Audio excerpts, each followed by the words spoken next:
அதாவது வாழ்க்கையில எப்படி வேண்டும் என்றாலும் வாழ்வதற்கான ஒரு சுயாதீனம் நமக்கு உண்டு. நமக்கு எல்லாருக்கும் ஒரு ஃப்ரீடம் உண்டு. யாரை நேசிக்கணும், யாரை நேசிக்க வேண்டாம், மற்றவர்களிடம் எப்படி பழகி கொள்ள வேண்டும், யாரிடம் பழக்கத்தில் குறைவாக வைத்துக் கொள்ள வேண்டும், யாரிடம் நல்லா பழகலாம், எப்படி பேசலாம், பேசக்கூடாது, இதுக்கெல்லாம் ஒரு ஃப்ரீடம் நமக்கு எல்லாருக்கும் உண்டு இல்லையா? அப்படி என்றால் வாழ்க்கையிலேயே கர்த்தர் நமக்கு பெரிய பரிசுத்தமாய் வாழ்வதற்கான அறிகுறிகளை தேவன் நமக்கு தரும் பொழுது, அதே வேளையில வாழணுமா வேண்டாமா என்ற முடிவை எடுக்கக்கூடிய அந்த ஃப்ரீடம், அந்த ஒரு சுயாதீனத்தை கர்த்தர் எனக்கும் உங்களுக்கும் அவர் தந்திருக்கிறார். அந்த ஃப்ரீடம், கர்த்தர் தந்திருக்கிற அந்த சுயாதீனத்தை எந்த விதத்தில் நம்மளுடைய வாழ்க்கையில் அதை தேவனுக்கு மகிமையாக பயன்படுத்தி கொள்ளலாம் என்று அப்போஸ்தலனாகிய பவுல் கலாத்தியருக்கு எழுதும் பொழுது கொடுத்த ஒரு பாகத்தை தான் நாம் இன்றைக்கு பார்க்க போகிறோம்.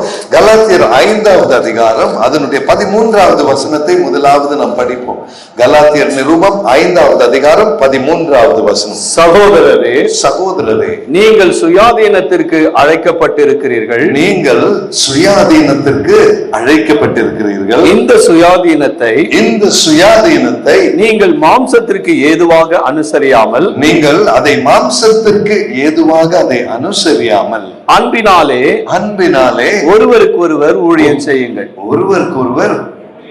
ஆமென். என்ன அருமையான வார்த்தை! மாலையில இந்த ஒரு வார்த்தையை தந்ததற்காக நான் தேவனை ஸ்தோத்திரிக்கிறேன். நம்மளுடைய ஒவ்வொருவருடைய வாழ்க்கையிலும் கர்த்தர் தந்திருக்கிற இந்த ஃப்ரீடம், இந்த வாழ்க்கையில் முடிவெடுக்க வேண்டிய தன்மை, கர்த்தர் தந்திருக்கிற அந்த ஒரு டோட்டல், ஒரு அப்சல்யூட் ஃப்ரீடம், அதை நீங்கள் மாம்சத்திற்கு சுயாதீனத்தை நீங்கள் மாம்சத்திற்கு ஏதுவாக அனுசரியாமல், அப்படி என்றால் எனக்கு என்ன வேணாலும் செய்யலாம், என்ன வேணாலும் சாப்பிடலாம், எப்படி வேணாலும் வாழலாம், யாரை வேணாலும் வெறுக்கலாம், யாரை வேணாலும் நேசிக்கலாம், ஆனா அது இந்த மாம்சத்தின் இச்சைக்காக அந்த சுயாதீனத்தை பயன்படுத்தாமல் அன்பினாலே ஒருவருக்கு ஒருவர் ஊழியம் செய்யுங்கள்.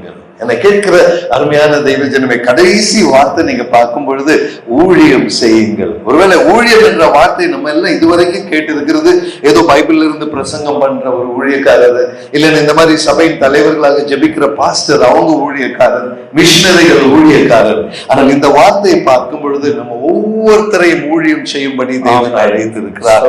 அந்த ஊழியம் என்ன தெரியுமா? மற்றவர்களுக்கு ஊழியம் செய்ய, ஒருத்தருக்கு ஒருவர் நீங்க அன்பினாலே ஊழியம் செய்யுங்க. இந்த வசனத்தை படிக்கும் பொழுதுதான் ஆழமாக நீங்க சிந்தித்தீர்கள் என்றால், மற்றவர்களுக்கு அன்பு கொடுக்க வேண்டுமா வேண்டாமா என்ற முடிவு கர்த்தர் நம்மளுடைய கையில் தான் தந்திருக்கிறார். உங்களை யாரையுமே வற்புறுத்துறதுக்கு இந்த உலகத்துல யாருமே இல்லை. அவங்களுக்கு அன்பு கொடுங்க, இவங்களுக்கு அன்பு கொடுக்காதீங்கன்னு யாரும் நமக்கு சொல்ல போறதில்லை. அன்பை செலுத்த வேண்டுமா, அன்பை செலுத்த கூடாதா என்பதை முடிவு செய்கிறது நம்மளுடைய கையில் கர்த்தர் அந்த சுயாதீனத்தை தந்திருக்கிறார். ஆகையால் அந்த சுயாதீனத்தை ஒருவருக்கு ஒருவர் அன்பு செலுத்துவதிலே பயன்படுத்தி கொள்ளுங்கள் என்று சொல்லி ஆண்டவருடைய வார்த்தை சொல்கிறது. அடுத்தவர்களுக்கு அன்பு கொடுக்கும் போது அழைவது ஊழியமாக தேவன் அதை காண்கிறார்.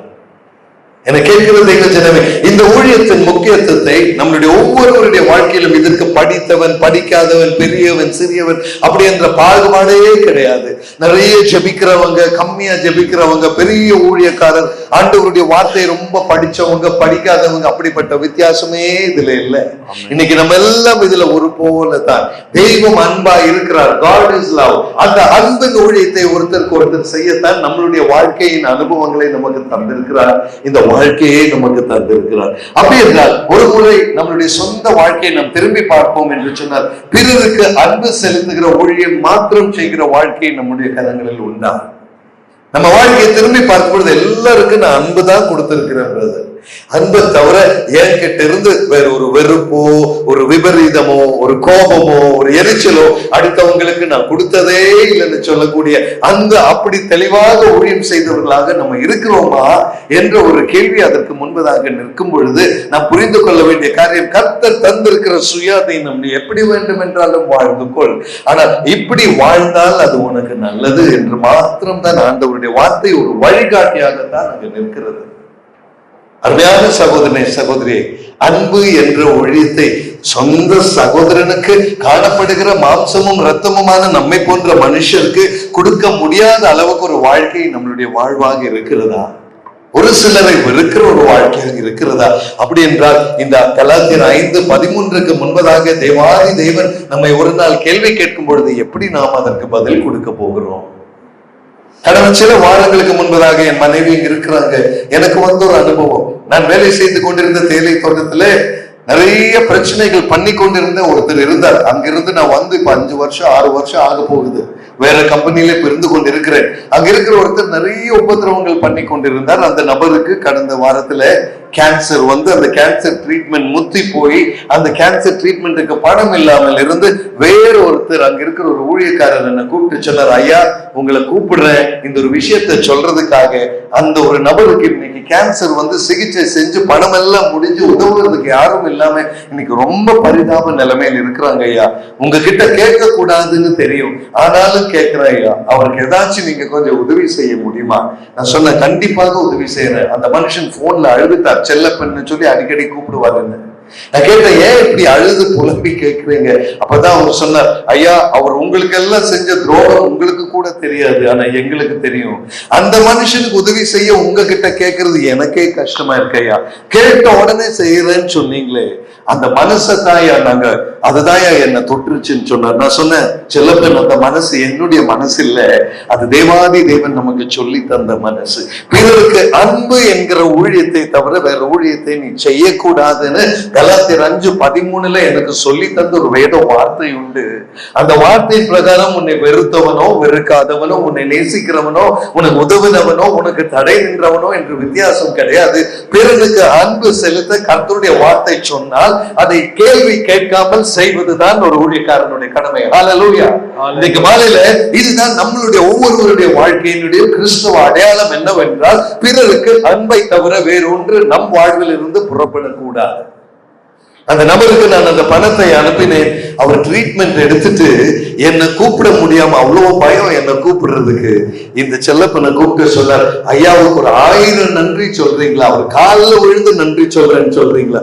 இதே வார்த்தையை செல்லப்பன் எனக்கு கூப்பிட்டு சொன்னார். நான் சொன்னேன், செல்லப்பன் இயேசு அப்பாவின் காலை தவிர வேற யார் காலையும் விழுக தேவையில்லை. அவருக்கு அந்த உதவியை செய்ய அந்த மனசு தந்ததே இயேசு அப்பா தான். சஜியர் நம்முடைய மனசு அப்படி சொல்லாது, பிதாவினுடைய கிருபை தான் அப்படி சொல்ல வைக்குது. இந்த மகிமையெல்லாம் தேவாதி தேவனுக்கு. அந்த நபர்கிட்ட சொல்லு, கர்த்தருக்கு நன்றி சொல்லு. எனக்கு எந்த நன்றியும் சொல்ல வேண்டாம். எனக்கு அந்த உதவி தொகையை தந்தது தேவன், என்னை கொடுக்க செய்ததும் தேவன். என் கைகளில் வெறும் ஒரு கருவி மாத்திரம் தான். ஹல்லேலூயா.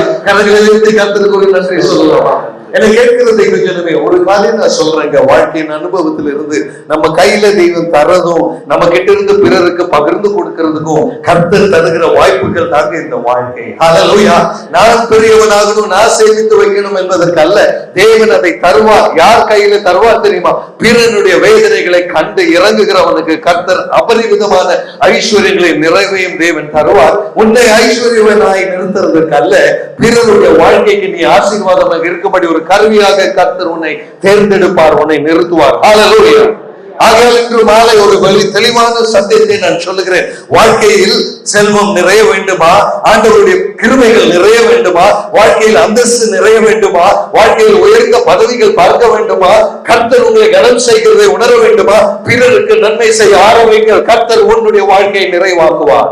ஆமென். ஹல்லேலூயா. பிறருடைய குறைகளை கண்டு இறங்க ஆரம்பிங்கள், கர்த்தர் உனக்காக இறங்குவார். பிறனுக்கு எதை செய்ய நீ விரும்புகிறாயோ, இந்த சிறியவர்கள் ஒருவனுக்கு நீ செய்ததை நீ எனக்கு செய்தாய் என்று தேவன் சொல்லுவார். அப்படிப்பட்டவர்களுக்கு செய்யத்தான் கர்த்தர் நம்மை அழைத்து இருக்கிறார். ஹல்லேலூயா. நம்மை பெரியவர்களாக்கி காண்பித்துக் கொள்ள அல்ல.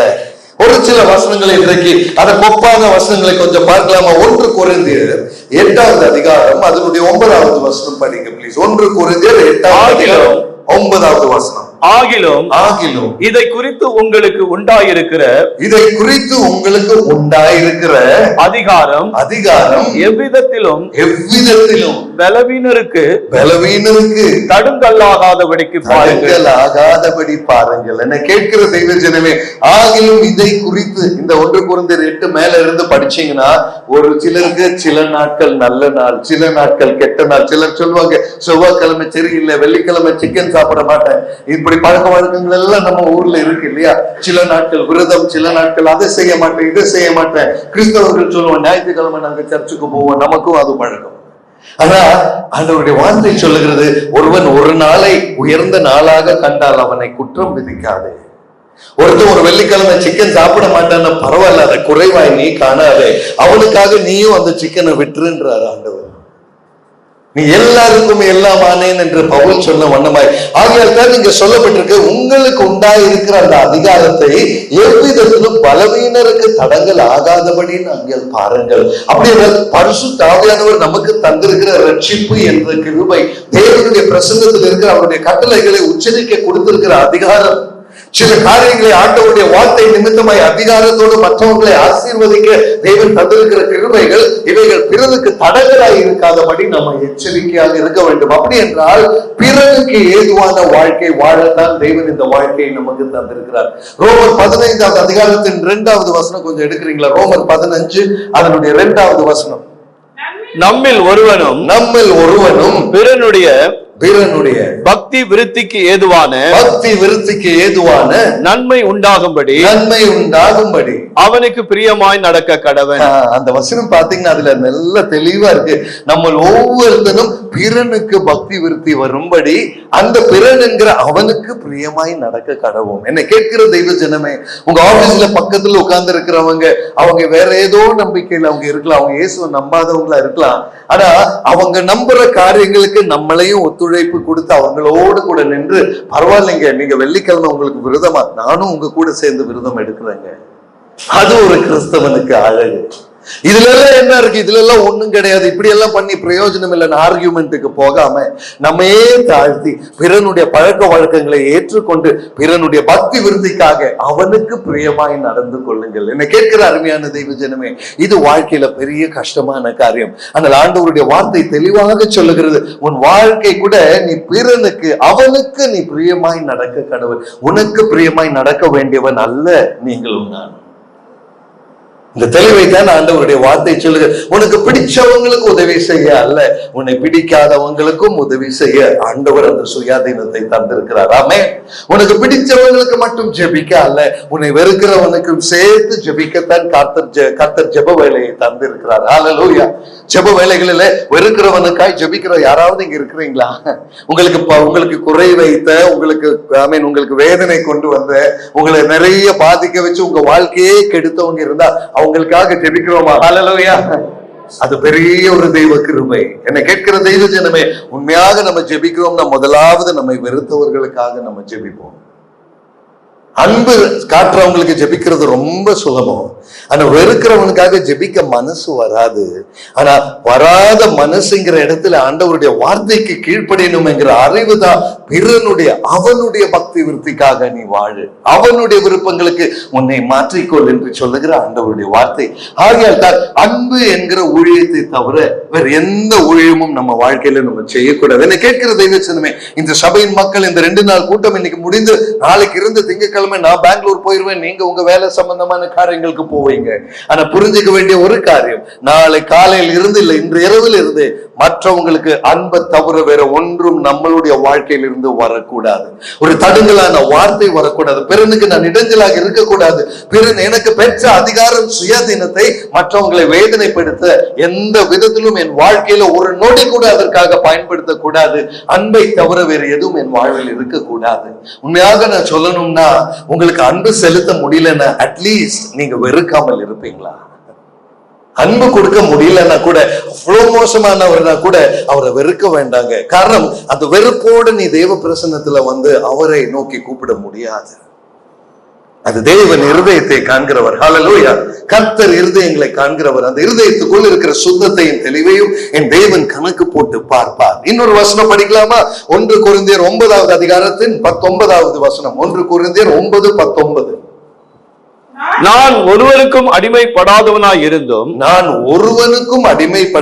இருந்தும் அப்போஸ்தலனாகிய பவுல் சொல்லுகிறார். இன்னைக்கு காலையில தான் பேசணும். அவர் பெரிய மனுஷன், பெரிய குடும்பத்தில் வாழ்ந்தவர், பெரிய படிப்பு இருக்கிறவர். அவர் சொல்லுகிறார், நான் ஒருவனுக்கும் அடிமைப்படாதவனாய் இருந்தும் நான் அதிக ஜனங்களை ஆதாயப்படுத்திக் கொள்ளும்படிக்கு, அதிக ஜனங்களை தேவனுக்கென்று ஆதாயப்படுத்திக் கொள்ளும்படிக்கு என்னைத்தானே எல்லோருக்கும் நான் எல்லோருக்கும் நான் அடிமையாக்கினேன். என்னை கேட்கிற தெய்வ ஜனமே, இந்த வசனம் எல்லாம் வேதாகமத்தில் 1 கொரிந்தியர் 9:19 எல்லாம் எதற்கு கொடுக்கப்பட்டிருக்கு தெரியுமா? பவுல் பெரியவன் என்று சொல்லிக் கொண்டு நடக்க அல்ல. அந்த பவுலால் இப்படி இருக்க முடிஞ்சதுன்னா நம்மளால ஏன் முடியாதுங்கிற கேட்கிற கேள்வியா தான் இந்த வசனம் நமக்கு முன்பதாக நிற்கிறது. நான் யாருக்கும் அடிமை இல்லைன்னு பவுல் சொல்லும்போது அது எவ்வளவு உண்மை. வேதாகமத்தை படித்தவர்களுக்கு தெரியும் பவுல் என்ற மனுஷன் எவ்வளவு பெரிய குடும்பத்துல பிறந்தான், எப்படி படிப்பை கமாலியலுக்கு கீழே அவன் படித்தான், அவன் எவ்வளவு அதிகார பத்திரங்களை வாங்கி சபையின் மக்களை உபதிரவித்துக் கொண்டிருந்தான், அவன் அரசாங்கத்தின் பத்திரத்தை கொண்டு போய் செயல்படுத்துகிற அளவுக்கு ஒரு பெரிய ஆபீசர் பதவியில் இருக்கும் போதுதான் தமஸ்குக்கு போகிற வழியில இயேசுவை அவன் காண நேரிட்டது. இயேசு அவனை அழைத்தார். அந்த பவுல் சொல்லுகிறார், நான் யாருக்கும் அடிமையாக இல்லாமல் இருந்தாலும் அதிக ஜனங்களை ஆதாயப்படுத்தும்படி நான் எல்லோருக்கும் என்னையே நான் அடிமையாக்கி கொண்டேன். ஹல்லேலூயா. என்னை கேட்கிற தெய்வ ஜனமே, ஒரே விஷயம் இந்த வார்த்தைக்கு முன்பதாக நினைக்கிறீங்கன்னா, பாண்டிச்சேரியில் இருக்கிற அத்தனை நல்லவனும் கெட்டவனுக்கும் நான் ஒரு அடிமைன்னு சொல்லி கர்த்தருடைய பாதத்தில் உங்களை அர்ப்பணிக்க முடியுமா? ஹல்லேலூயா. இது பெரிய கஷ்டங்க. ரொம்ப அநீதி செய்கிற, ரொம்ப மோசமாக, ரொம்ப தவறு செய்யறவங்க வெளியில இருக்கிறாங்க. ஆனா ஆண்டவருடைய வார்த்தைக்கு கீழ்ப்படிப்பது, ஆண்டவரே நான் எல்லாருக்கும் நான் அடிமை, அந்த அதிக ஜனங்களை ஆயத்தப்படுத்தும்படி என்னை தானே. எத்தனை பேர் இருக்குங்க? ஒரு மனுஷன் கூட என்னை விட தாழ்ந்தவன் என்ற எண்ணம் உங்க வாழ்க்கையில இருக்கக்கூடாதுன்னு அந்த எல்லாருக்கும் என்ற வார்த்தையின் அர்த்தம். That means உங்களுக்கு தெரிந்தவர்களும் உங்களை சார்ந்து இருக்கிறவர்களும் இந்த ஊர்ல பட்டணத்துல ஊழியத்துல இருக்கிற அத்தனை பேரையும் என்னை விட மேன்மையானவர்கள் என்று எண்ண வேண்டும் என்று ஆண்டவர் எதிர்பார்க்கிறார்.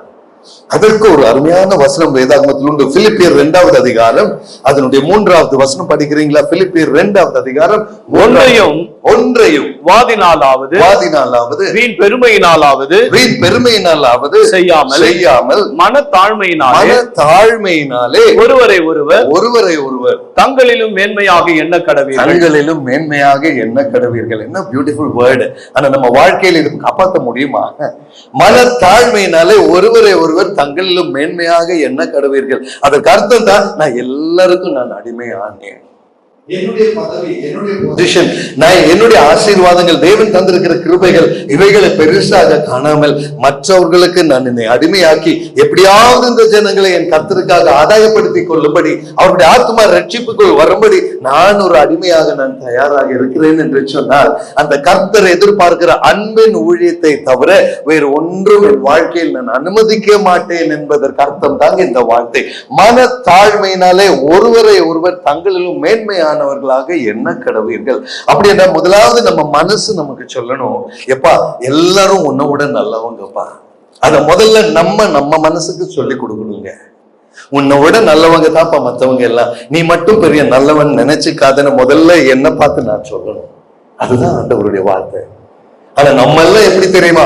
மற்றவனை நியாயம் தீர்க்க, மற்றவனுடைய குறைகள் பார்க்க, அவன் சரியில்லை இவன் சரியில்லை, அவங்க பேச்சு அப்படி, அவங்க குடும்பம் அப்படி, இவங்க பேக்ரவுண்ட் இப்படி, அந்த ஊழியம் சரியில்லை. தயவு செய்து என்னை கேட்கிற தெய்வ ஜனமே, அன்பென்கிற ஊழியத்தை தவிர வேறொரு ஊழியம் இல்லை என்று சொன்னால், எல்லாருக்கும் நான் அடிமையானேன் என்ற வார்த்தை நமக்கு ஒரு எடுத்துக்காட்டாக இருந்தால், இன்றைக்கு கொடுத்திருக்கிற தெய்வீக அழைப்பு நமக்கு முன்பதாக நிற்குது என்று சொன்னால், பிறனுக்கு ஊழியம் செய்யத்தான் கர்த்தர் என்னை உங்களை அழைத்திருக்கிறார் என்று சொன்னால், முதலாவது கேட்க வேண்டியது, எனக்கு இந்த மனத்தாழ்மை தாங்க ஆண்டவரே.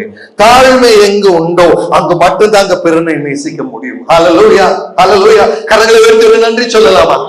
நமக்கு ஒரு மேட்டிமை வரும் பொழுதுதான் பிறனுடைய குறைகள், நான் நல்லவன் அவன் சரியில்லை அப்படி என்றால் மேட்டிமை. நான் என்னைக்கு நான் நல்லவன் நினைக்கிறேனோ அன்னைக்கு எனக்கு ஒரு பெருமை வந்துருச்சுன்னு அர்த்தம். ஹல்லேலூயா. வேற எதுவும் கிடையாது. நிறைய பேர் வந்து பாராட்டுவாங்க, பிரதர் நீங்க நல்லா பேசுறீங்க, உங்க ஊழியம் நல்லா இருக்கு, ரொம்ப ஆசீர்வாதமா இருக்கு. உடனே நமக்குள்ள நினைச்சிருவோம் நம்ம எல்லாம் நல்லவங்க. அந்த நினைப்பு என்னைக்கு வருதோ அன்னைக்கு ஆண்டவருடைய கிருபை உன்னை விட்டு போச்சுன்னு அர்த்தம்.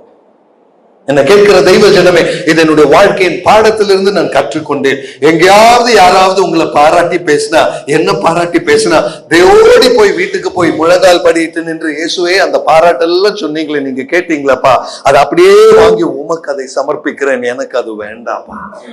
ஹல்லேலூயா. மை டியர் பிரதர்ஸ், இது என்னுடைய தனிப்பட்ட வாழ்க்கையில நான் செய்கிற காரியம். இது சபைக்கு முன்பதாக தொடர்ந்து சொல்ல ஆவியானவர் சொல்வதனால் மட்டும் இன்றைக்கு நான் அதை சொல்கிறேன். எந்த ஒரு மேட்டிமை வந்தாலும் அது நமக்கு தேவையில்லைங்க. அந்த மேட்டிமை, அந்த பெருமை, அந்த நல்லவன் என்ற எண்ணம், நான் ஏதோ மற்றவங்களை விட விசேஷித்தவர்கள் என்ற சிந்தை உன்னை உன் தேவனிடம் இருந்து பிரிக்கிறதை தவிர வேறு எந்த நன்மையும் அதில் கிடையாது. ஹல்லேலூயா. நான் ஒன்றுமில்லை அப்பா, உங்களுடைய கிருபை மேன்மை அப்பா, உங்களுடைய தயவப்பா என்று சொல்லும் பொழுது அவர் இன்னும் உன்னை உயர்த்துவார். அந்த துதிகான மகிமை எல்லாம் அவருக்கு பாத்திரர். ஹல்லேலூயா. அவருக்கு மாத்திரம் உகந்தது. கரங்களை தட்டி அந்த கர்த்தருக்கு ஒரு மகிமை செலுத்தலாமா? ஸ்தோத்திரம். Your God deserves the glory, the King of kings and the Lord of lords. அவரே ராஜாதி ராஜா, கர்த்தாதி கர்த்தா. ஆமென். அவர் தராமல், அவர் நினைக்காமல் நான் படைக்கப்படவில்லை. அவர் தராமல் இந்த வாழ்க்கையை நான் பெறவில்லை. அவர் கொடுத்த ஊழியத்தை நான் செய்கிறேன். அப்படிப்பட்ட நான் இருக்கிற மகிமை அவருக்கு கொடுக்க கற்றுக்கொள்ள வேண்டும் அல்லவா? ஸ்தோத்திரம். நான் எல்லாருக்கும் எல்லாம் ஆனேன் என்று சொல்லும் பொழுது, அடுத்தவங்க என்ன வேலைக்காரனை போல ட்ரீட் பண்ணாலும் அந்த வேலையை செய்ய, அடுத்தவங்க என்ன கனத்தோட ட்ரீட் பண்ணாலும் அவங்களுக்கும் அன்போடு செய்ய, ஒரே மனதாய் பாகுபாடற்ற ஒரு பார்வை தான் கிறிஸ்து இயேசு நமக்கு தந்தாரே. இயேசு கிறிஸ்து சிலுவையில் சென்று அவர் சிலுவையில் தொங்கிக் கொண்டிருக்கும் பொழுது முதலாவது பிதாவை பார்த்து சொன்ன வார்த்தை என்ன? பிதாவே, இவர்கள் செய்கிறது என்னதென்று அறியாமல் செய்ததினால் இவர்களை மன்னிங்க. அதுல யாரு என்ன ஏதுன்னு அவர் பார்க்கவே இல்லைங்க. சிலுவையில் அவரோடு கூட அறையப்பட்ட கல்லனை பார்த்து சொன்னார், இன்று நீ என்னோடு கூட பரதீசில் நீ இருப்பாய். அந்த கல்லனா, அவனுடைய பேக்ரவுண்ட் என்ன, அவன் என்ன செய்தான், எங்கிருந்து வந்தா, எவ்வளவு மோசமானவன், அதெல்லாம் இயேசுக்கு ஒரு பிரச்சனை கிடையாதுங்க. அந்த கல்லனுக்கும் அன்பை காண்பிக்க அந்த சிலுவையின் வேதனையின் மத்தியில் அவருக்கு நேரம் இருந்தது. இன்று மாலை என்னை கேட்கிற தெய்வ ஜனமே, வாழ்க்கையின் வேதனை பள்ளங்கள் ஆழங்களின் நடுவுல பிறருக்கு அன்பு காட்ட நம்மளுடைய மனதில் இடம் உண்டு. ஆகையால் அந்த அன்பு என்ற ஊழியத்தை செய்யுங்கள் என்று ஆண்டவருடைய வார்த்தை எவ்வளவு தெளிவாக சொல்லுகிறது தெரியுமா? இன்னொரு ரகசியத்தை நான் சொல்றேங்க. பிறனுக்கு அன்பு கொடுக்க பழகி கொள்ளும் பொழுது, தாழ்மையோட மற்றவனை மேன்மை என்று கண்டு கொள்ளும் பொழுது நம்ம வாழ்க்கையில டென்ஷனே இல்லைங்க, பிபியே இல்லைங்க, ஸ்ட்ரெஸ்ஸே இல்லைங்க, டிப்ரெஷனே இல்லைங்க, ஒரு வேதனை கிடையாதுங்க. நிம்மதியா ஜெபிக்கலாம், நிம்மதியா படுத்து தூங்கலாம். ஹல்லேலூயா, ஹல்லேலூயா. அடுத்தவனை வெறுக்கும் போதுதான் நீ இந்த டென்ஷன் எல்லாம் வாங்கி வைக்கிற. இன்னைக்கு என்ன கேட்கிற அருமையான தெய்வ ஜனமே, பெங்களூர் பட்டணத்துல டிராபிக்ல வண்டி ஓட்டுறது ரொம்ப கஷ்டம். பாஸ்டருக்கு தெரியும். நேரம் ஆப்போசிட் சைட்ல வந்து உங்களையே திட்டிட்டு போவாங்க, ராங் சைட்ல வந்து நம்மள திட்டிட்டு போவாங்க. அப்படிதான் அங்க டிராபிக் இருக்கு.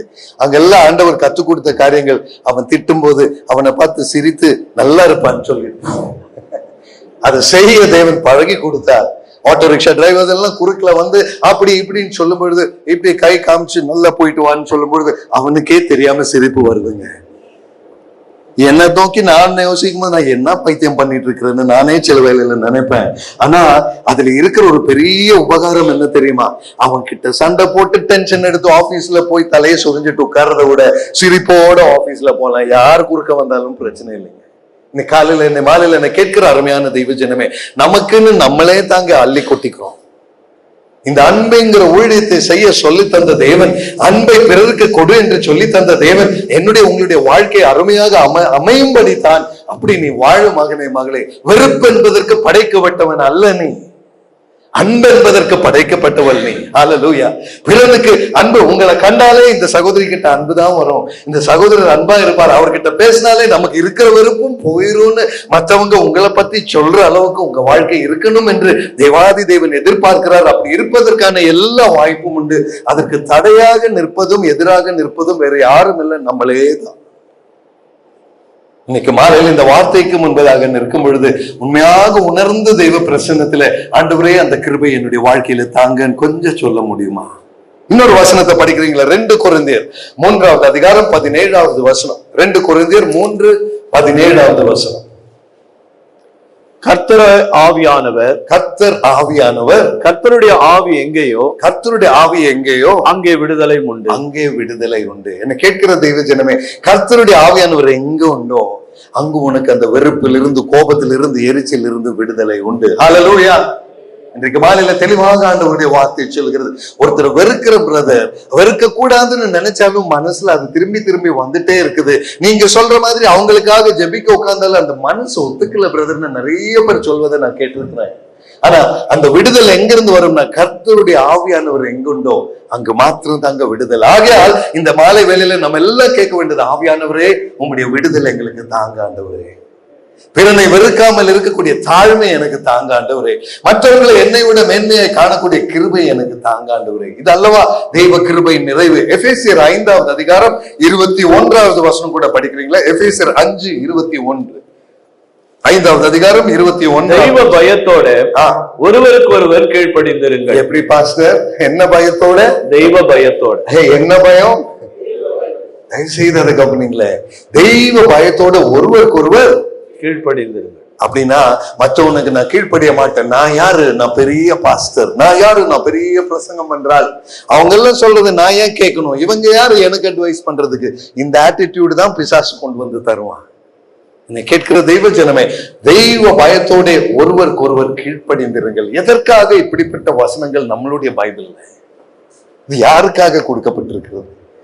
நம்ம வாழ்க்கையில நம்ம சரியாக நடக்க. ஒரு விஷயம் இதை பார்த்தீங்கன்னா, ஒருவருக்கு ஒருவர் கீழ்ப்படிந்திருங்கள்னா, அன்னைக்கே நம்ம கீழ்ப்படிஞ்சிருந்த இன்னைக்கு குடும்பத்துல இவ்வளவு சண்டை வந்திருக்காது இல்லையா? இன்னைக்கு இப்ப இருக்கிற நிறைய சூழ்நிலைகளை பார்க்கும் பொழுது யாரோ ஒருவர் கீழ்ப்படிஞ்சு போகாததுனால வந்த பிரச்சனை தான் நிறைய. மற்றவனுக்கு தாழ்ந்து போகாமல் நான் பெரியவன்னு காண்பிக்க போறதுனால வந்த இஷ்யூஸ் தான் பாதிக்கு மேல. இந்த ஒரு வசனத்தை மட்டும் நம்ம வாழ்க்கையில கீழ்ப்படிஞ்சிருந்தா, எபேசியர் 5:21 என் வாழ்க்கையில இருந்திருந்தா, இன்னைக்கு பாதி பிரச்சனை எனக்கு இருக்காதே. அது மாத்திரம் அல்லங்க, நியாயத்தீர்ப்பு நாளில் கர்த்தருடைய 2ஆம் வருகையில் இதோ திருடனை போல வருகிறேன் என்று சொன்ன அந்த வேளையில் அவர் கேட்பார், மகனே மகளே, எபேசியர் 5:21 உனக்கு நான் மார்க் போட முடியலையே. அதான் வெளிப்படுத்தின விசேஷத்துல படிச்சோம், அவனவன் கிரியைக்கு தக்க பிரதிபலன் என்னோடு கூட வருகிறது. எபேசியர் 20 வெளிப்படுத்தின விசேஷம் 22:12 படிங்க பிரதர். 22 சீக்கிரமாய் வருகிறேன், அவனவனுடைய கிரியைகளின்படி அவனுக்கு நான் அளிக்கும் பலன் என்னோடு கூட வருகிறது. அவனுக்கு நான் அளிக்க போகிற பலன் என்னோடு கூட வருகிறது. அவரே கொண்டு வர்றார். பயபக்தியோட, தெய்வ பயத்தோட ஒருவரை ஒருவர் தாங்கிக் கொள்ளுங்கள், ஒருவருக்கு ஒருவர் அன்பின் ஊழியத்தை செய்யுங்கள் சொன்னாரே. உன்னுடைய கிரியைகளின்படி அவனவனுக்கு நான் அளிக்கும் பலன் என்னோட வருகிறது. இப்படி என்றால் எபேசியர் 5:21 உன் வாழ்க்கையில இருந்ததா? ரோமர் 5:15 2ஆம் வசனம் உன்னுடைய வாழ்க்கையில இருந்ததா? கொலோசியர் 3:17 உன்னுடைய வாழ்க்கையில் இருந்ததா? இன்றைக்கு தேவாதி தேவன் நம்மிடம் கேட்கிறதெல்லாம் இது ஒன்றுதான். கர்த்தருடைய வார்த்தைக்கு கீழ்ப்படிந்த ஒரு சுபாவம் நமக்கு இல்லாமல் இருந்தால் எப்படி தேவனுக்கு முன்பதாக நம்மளுடைய வாழ்க்கையில் நாம் கணக்கு கொடுக்க முடியும் என்பதை ஒரு விசை திரும்பி பார்ப்பது நமக்கு நல்லது. நம்மளுடைய சுபாவ தோஷம் தானே, நான் பெரியவன் என்ற எண்ணம் தானே, என்னை தாழ்த்தாமல் நான் நடந்ததினால் தானே. அநேகர் நீங்கள் அந்த யூடியூப்ல பார்த்திருப்பீங்க, மேரி அம்மாவுடைய சாட்சி. அந்த மேரி அம்மா அந்த தோட்டத்துல வேலை செய்து 2 குழந்தைகள் இறந்த பொழுதும் கர்த்தர் தந்தார், கர்த்தர் எடுத்தார், அந்த தேவனுக்காக நான் ஊழியம் செய்கிறேன் என்று சொன்ன அந்த வயதான அந்த பாட்டியம்மா கிட்ட இருந்துதான் நான் தாழ்மை என்ன என்பதை நான் கற்றுக்கொண்டேன். என்னை கேட்கிற தெய்வ ஜனமே, வாழ்க்கையில பெருமைப்படுவதற்கு எதுவுமே இல்லைங்க. அதை உண்மையா நான் சொல்றேங்க, பெருமைப்படுவதற்கு எதுவுமே இல்லை. கர்த்தர் எனக்கு அதை நல்லா கற்பித்து கொடுத்தார். காலையிலயும் நான் சொன்னேன், பெங்களூர்ல நடந்த ஆட்டோ ரிக்ஷா டிரைவர்ஸ் மினிஸ்ட்ரி அங்க இருக்கும் பொழுது அங்க கிறிஸ்துமஸ் செய்தி கொடுக்கும்படி என்னை அழைத்தார்கள். நம்ம பாஸ்டர் தான் இங்க இருந்தார். அந்த பாஸ்டரோடு கூட போய் அந்த இடத்துல அந்த செய்தி கொடுக்க மத்தியான வேளையில அழைத்து இருந்தார்கள். அதற்கு முந்தின நாள் தான் டெல்லியில பெரிய பதவியில் இருக்கிற பெரிய பெரிய மனுஷர்களோடு டின்னர் முடிச்சுட்டு நான் பெங்களூருக்கு வந்திருக்கிறேன். கர்த்தர் அந்த மீட்டிங் முடிச்சு நாங்க பெரியவங்களோட எல்லாம் இருக்கிறோம் என்ற எண்ணத்தோட பெங்களூர்ல வந்து நேரா அனுப்பின ஊழியம் அந்த ஆட்டோ டிரைவர்ஸ் கிறிஸ்துமஸ் ப்ரோக்ராம். என்னை கேட்கிற தெய்வ ஜனமே, அங்க இருக்கும்போது அந்த அனுபவத்தை ஒத்துக்கொள்ள நம்மளுடைய மனசாட்சிக்கு கொஞ்சம் டைம் எடுக்கும். ஏன்னா நீங்க வந்திருக்கிறது பெரிய 5 ஸ்டார் ஹோட்டல்ல பிரதமரோட, பெரிய அம்பாசிடரோட, பெரிய பெரிய அப்படி செக்யூரிட்டி எல்லாம் வளையம் நிற்கிற ஒரே மாதிரி கருப்பு கார்கள் எல்லாம் கொடி வச்ச கார்கள் நிற்கிற கூட்டத்துல நின்றுட்டு அங்கிருந்து பெரிய சல்யூட் எல்லாம் வாங்கிட்டு நீ வரும் பொழுது நேரம் உன்னை ஆட்டோ ரிக்ஷா டிரைவர்ஸ் உட்கார்ற தரையில் உட்கார்ந்து வார்த்தையை கேட்கிறவங்க மத்தியில கர்த்தர் அனுப்பும் பொழுது அப்பொழுது உனக்கு புரியும் உன் இயேசு யார் என்று. கலங்களை தட்டி அந்த தேவனுக்கு ஒரு நன்றி செலுத்தலாமா?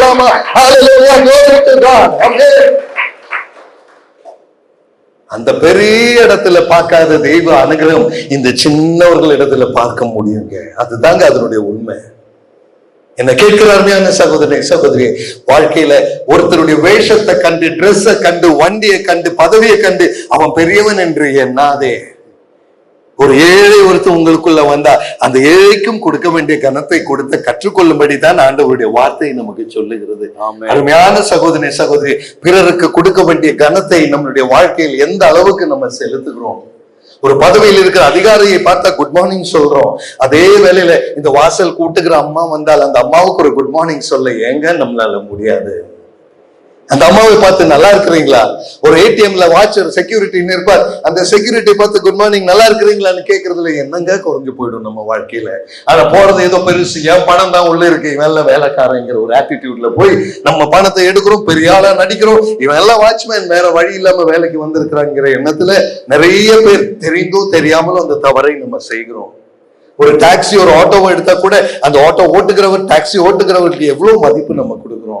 எஸ்பெஷலி எங்களை போன்ற இந்த ஏர்போர்ட்ல எல்லாம் போய் வர்றவங்க, ஏர்போர்ட்ல எல்லாம் டாக்ஸி எடுக்கும்போது அப்படியே ஓலா புக் பண்ணி இல்லைன்னா ஊபர் புக் பண்ணி அந்த டிரைவர் கிட்ட பேசக்கூட தேவையில்லை, ஏதோ பெரிய மனுஷர் போல உட்கார்ந்து இருக்கும். அவங்க வருவாங்க, டோரை திறப்பாங்க, உங்க பெட்டி எடுப்பாங்க, உள்ள வைப்பாங்க, வீட்டுல கொண்டு போய் இறக்கி விடுவாங்க, தேங்க்யூ சார்னு சொல்லுவாங்க. அவங்க கிட்ட ஒரு நல்ல வார்த்தை, அந்த பயணம் அவ்வளவு தூரம் நீங்க 1/2 மணி நேரம் 1 மணி நேரம் அவங்க கூட பயணம் பண்றீங்களே, அந்த மனுஷனை பத்தி ஒரு வார்த்தை கேட்கறது நம்ம அபிமானம் நம்மளை சம்மதிக்கலன்னா ஆண்டவருடைய வார்த்தைக்கும் உனக்கும் எவ்வளவு தூரம் என்பது அது வெளிப்படுத்தும்.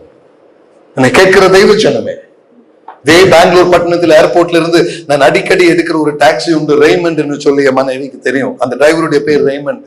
அவருடைய குடும்பத்துல நிறைய பிரச்சனைகள், ஒவ்வொரு தடவையும் வரும்பொழுது பேசிக்கொண்டே வருவேன்.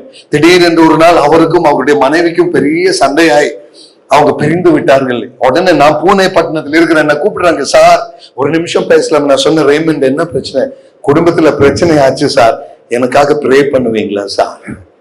இன்னைக்கு மாலையில என்ன கேட்கிற தெய்வ ஜனமே, அவரு சும்மா டாக்ஸி ஓட்டுறவர் தாங்க, ஏர்போர்ட்ல விட்டுட்டு திருப்பி கொண்டு வரதான் அவருடைய வேலை.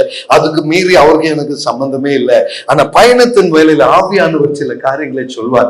அந்த ரேமண்டோட நீ பேசு. அப்ப ரேமண்ட் கிட்ட உட்காந்துட்டு நான் சொல்ல, ரேமண்ட் நான் பின்னால சீட்ல உட்கார்ல, உன் கூட முன்னால உட்கார்றேன், உட்காந்து பேசிட்டே வருவேன். ரேமண்ட் கிட்ட எப்படி இருக்கு, ஃபேமிலி எப்படி இருக்கு, உன் வண்டி எப்படி ஓடுது, உனக்கு பிசினஸ் கிடைக்குதா கிடைக்கலையா. ஒரு நாள் அப்படியே பேசிட்டு வரும்பொழுது அவன் திடீர்னு அழுதுட்டான். அவன் கண்ணுல கண்ணீர் பார்த்தேன். நான் சொன்ன, ரேமண்ட் வண்டியை நிறுத்து, நீ இப்படி ஓட்டாது, என்னாச்சு. இல்ல சார், நாங்கெல்லாம் இந்த தொழில் செய்யறோம், நிறைய கஸ்டமர்ஸை கொண்டு போறோம், எங்களுக்குன்னு இப்படி ஒரு கேள்வி கேட்கறது கூட ஒரு ஆள் இல்லை சார். இன்னைக்கு நீங்க கேட்ட போது அது எனக்கு என்னமோ மாதிரி ஆயிடுச்சு. நான் தோல்ல கை போட்டு சொன்ன, ரேமண்ட் உனக்கு கர்த்தர் இந்த வண்டி ஓட்டுற வேலையை தந்திருக்கிறார், எனக்கு வேற வேலையை தந்திருக்கிறார். ஆனா தேவாதி தேவனுக்கு முன்னாடி நீயும் நானும் ஒண்ணுதான் ரேமண்ட். ஹல்லேலூயா. என்னை கேட்கிற அருமையான தெய்வ ஜனமே, உலகத்தில் இருக்கிற பதவியோ பொசிஷனோ வச்சுட்டு நம்ம பெரியவங்கிற எண்ணம் நமக்கு வந்துடக்கூடாதுங்க. இந்த அனுபவத்திலிருந்து சொல்றேன். இன்னைக்கும் அந்த ரெய்மண்ட் அங்க இருக்கிறார் பெங்களூர்ல. நான் எங்க போனாலும் அவர் டாக்ஸி தான் எடுத்துட்டு போறது.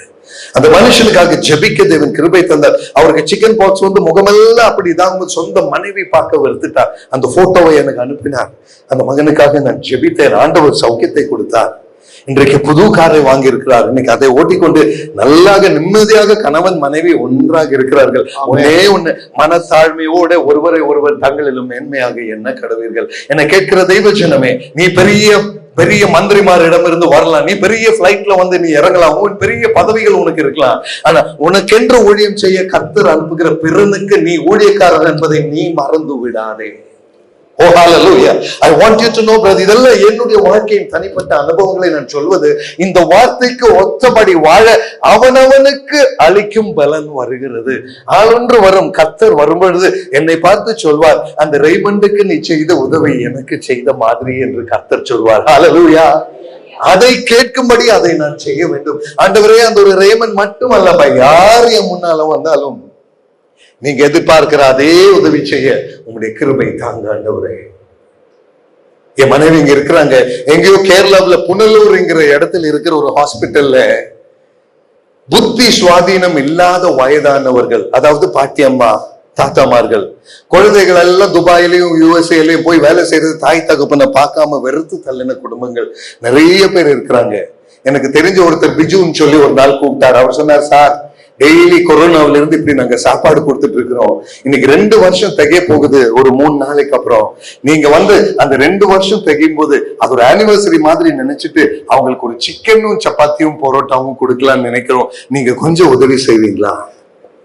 நாங்க கொஞ்சம் பணத்தை அனுப்பி கொடுத்தோம், நீ சிக்கன் எல்லாம் வாங்கி கொடு, உனக்கு எவ்வளவு ஆகும்னு நீ சொல்லு, கொஞ்சம் எக்ஸ்ட்ராவே போட்டு அனுப்பி கொடுத்தோம். அவங்க அந்த அவங்களுக்கு எல்லாம் சிக்கன் சப்பாத்தி வாங்கி கொடுத்து அந்த போட்டோ எனக்கு அனுப்பிட்டு, அந்த போட்டோ இப்போ என்கிட்ட இருக்கு என்னுடைய போன்ல, அனுப்பிட்டு என்ன கூப்பிட்டு அந்த பிஜு சொன்னார், சார் பெரிய பெரிய குடும்பத்திலிருந்து வந்தவங்க சார், குழந்தைகள் எல்லாம் பெரிய நிலைமையில இருக்கிறாங்க, அந்த ஒரு பீஸ் சிக்கன் பார்த்த போது அவங்க கண்ணில் இருக்கிற சந்தோஷம் இருக்க சார் சொல்லி முடியாது.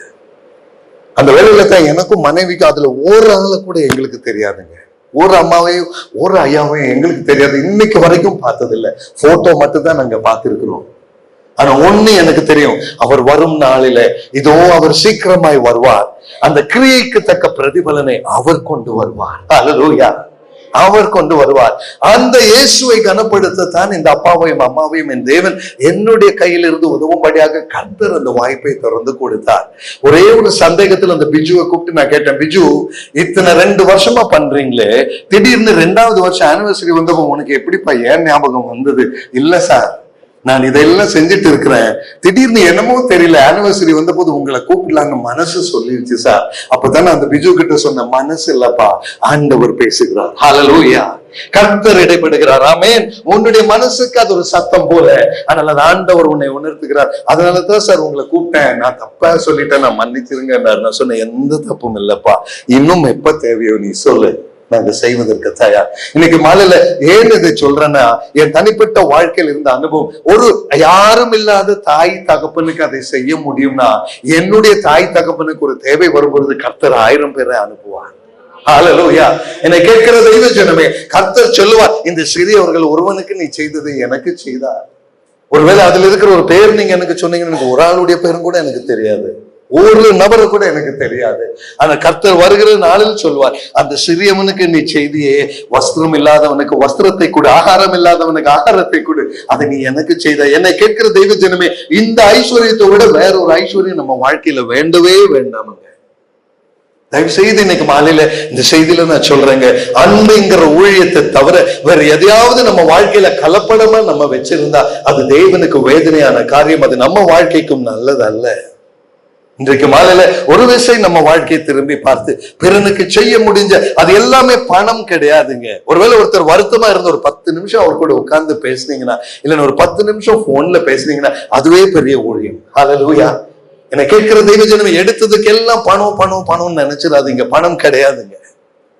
நம்மளுடைய நேரம், நம்மளுடைய ஒரு அருமையான ஒரு சிரிப்பு. அதான் நான் சொன்னேன், ஒரு ஏடிஎம்க்கு போனீங்கன்னா கூட அந்த செக்யூரிட்டியை பார்த்து, ஐயா நல்லா இருக்கிறீங்களான்னு சிரிச்சு பேசுறது, அதுல ஒரு அன்பு இருக்குங்க. அதுக்கு எந்த செலவும் இல்லைங்க.